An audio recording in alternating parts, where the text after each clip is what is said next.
तो साथियों नमस्कार और स्वागत है आप सभी का स्टडी सर्किल में। और आज हम बात कर रहे हैं जूनोटिक डिसीज़ के बारे में। तो जूनोटिक डिसीज़ की बात करें तो ये या जूनोसिस डिजीज़ भी यानी जूनोसिस रोग भी कहा जाता है इन्हें। तो ये ऐसे रोग होते हैं जो कि पशुओं के माध्यम से मनुष्यों में फैलते हैं। इन्हें ही जूनोटिक या जूनोसिस रोग कहा जाता है। इसके अलावा ये रोग प्रकृति या मनुष्यों में जानवरों के अलावा बैक्टीरिया, वायरस या परजीवी के माध्यम से भी फैल जाता है। और अगर हम बात करें कि जूनोटिक डिजीज़ में कौन कौन से बीमारी आते हैं, तो ऐसे सभी लगभग बीमारियां जो संक्रामक होती हैं वो इसके तहत आती हैं। जैसे कि हम HIV एड्स की बात कर लें तो ये जूनोटिक है। इबोला, मलेरिया, रेबीज़ और ये अपना कोविड-19, बर्ड फ्लू और ब्रूसोलिसिस। इसके अलावा वेस्ट नील वायरस, प्लेग और इन्फ्लुएंजा। और ब्रूसेलस की बात कर हम अगर ब्रूसेलोसिस की बात करें तो ये गाय बैलों से इंसानों में फैलता है। तो ये हो गया जूनोटिक डिसीज के बारे में। और एक चीज़ और है कि 6 जुलाई को विश्व जूनोसिस दिवस मनाया जाता है। और 6 जुलाई को इसलिए मनाया जाता है क्योंकि 6 जुलाई 1885 को फ्रांस के जीव विज्ञानी लुई पाश्चर के द्वारा रेबीज के खिलाफ टीका का निर्माण किया गया था, जो कि एक जूनोटिक बीमारी है। इसके अलावा वर्ष 2020 में यानी कि जुलाई 2020 में UNEP और ILRI यानी कि यूनाइटेड नेशन एनवायरमेंटल प्रोग्राम और ILRI यानी कि international live stock research institute यानी कि अंतर्राष्ट्रीय पशुधन संस्थान के द्वारा एक रिपोर्ट प्रस्तुत किया गया था, जिसमें ये कहा गया कि मनुष्यों में जो 60% ज्ञात रोग हैं वो जूनोटिक हैं, जबकि 70% जूनोटिक रोग ऐसे हैं जो अब तक ज्ञात नहीं हैं। तो लगभग 200 रोग हैं जो कि जूनोटिक हैं या पशुओं से मनुष्यों में फैलते हैं, पशुओं से या फिर बैक्टीरिया, वायरस या परजीवी के माध्यम से फैलते हैं। और थोड़ी सी अगर हम बात कर लें कि ILRI है क्या, तो थोड़ी सी यहाँ पे चर्चा कर लें, ज़्यादा अच्छा रहेगा अपने लिए ILRI के बारे में।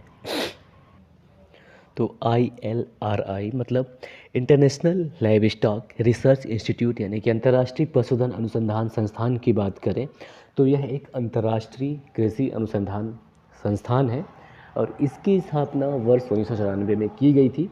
इसके अलावा यह नैरोबी देश की राजधानी यानी केन्या की राजधानी नैरोबी में स्थित है। इसके अलावा इसका जो काम है विश्व में खाद्य सुरक्षा और गरीबी उन्मूलन में पशुधन की भूमिका के संदर्भ में विश्व स्तर पर भागीदारों के साथ मिलकर काम करना है। और अगर हम बात करें कि ये जूनोटिक संक्रमण होते कैसे हैं, तो उसका कुछ प्रमुख वजह ये है कि पशु प्रोटीन की बढ़ती मांग यानी कि पशु उत्पादों की बढ़ती मांग की वजह से भी जूनोटिक रोग संक्रमण का खतरा बढ़ता है। इसके अलावा गहन और अस्थिर खेती में वृद्धि भी एक कारण है और वन्य जीवों का बढ़ता उपयोग और उनका शोषण भी शामिल है, जिसकी वजह से जूनोटिक संक्रमण का खतरा बढ़ता है। इसके अलावा प्राकृतिक संसाधनों का निरंतर उपयोग ये एक ऐसा कारक है जिसकी वजह से जूनोटिक संक्रमण बढ़ता है। और यात्रा एवं परिवहन से भी जूनोटिक संक्रमण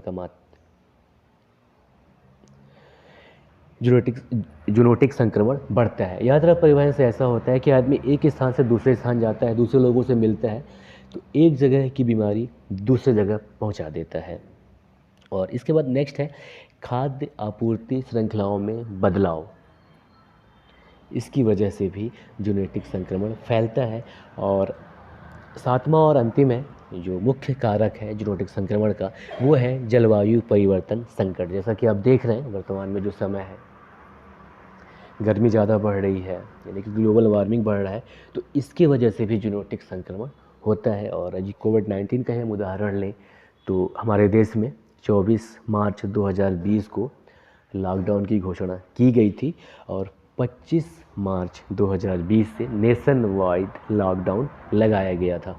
तो ये कोविड-19 जेनेटिक डिसीज़ था। अब अगर हम बात कर लें कि जो ठीक है जेनेटिक संक्रमण होता है, तो इसको कैसे रोका जाए? तो इसके रोकने के भी उपाय हैं। तो इसका ये है कि जेनेटिक संक्रमण या जो पशुजनित बीमारी हैं, उन पर वैज्ञानिक खोज को बढ़ावा दिया जाए। इसके अलावा पशुजनित बीमारियों के प्रति लोगों में जागरूकता बढ़ाया जाए और ये भी है कि बीमारियों के संदर्भ में जवाबी कार्रवाई की लागत मुनाफा विश्लेषण को बेहतर बनाना और समाज पर बीमारियों के फैलाव का विश्लेषण किया जाए, जिससे ये रोग भी कम हो सकेगा। इसके अलावा ये जो पशुजनित बीमारी हैं उनको निगरानी और नियामक जो एक संस्था है उसको मजबूत बनाया जाए। इसके अलावा भूमि प्रबंधन की टिकाऊशीलता को प्रोत्साहन देना और खाद्य सुरक्षा को बढ़ाने के लिए वैकल्पिक उपायों को विकसित करना, जिससे आवास स्थलों और जैव विविधता का संरक्षण किया जा सके और संक्रमण भी इससे रोका जा सकेगा। इसके अलावा जैव सुरक्षा और नियंत्रण को बेहतर बनाने का काम करना, जिससे पशुपालन में बीमारियों के होने के कारणों को पहचानना और उचित नियंत्रणों को बढ़ावा दिया जा सके। इसके अलावा कृषि और वन्य जीव के सह अस्तित्व को बढ़ावा देने के लिए जो लैंडस्केप हैं यानी भूदृश्य हैं उनकी टिकाऊशीलता को सहारा देना। इसके अलावा जितने भी देश हैं सभी देशों में स्वास्थ्य क्षेत्रों में हिस्सेदारों की क्षमताओं को मजबूत बनाना, यानी कि सब देश मिलकर इस क्षेत्र में काम करें, तो इससे भी जेनेटिक संक्रमण को रोका जा सकता है। तो ये था जेनेटिक संक्रमण के बारे में संक्षिप्त जानकारी। जय हिंद।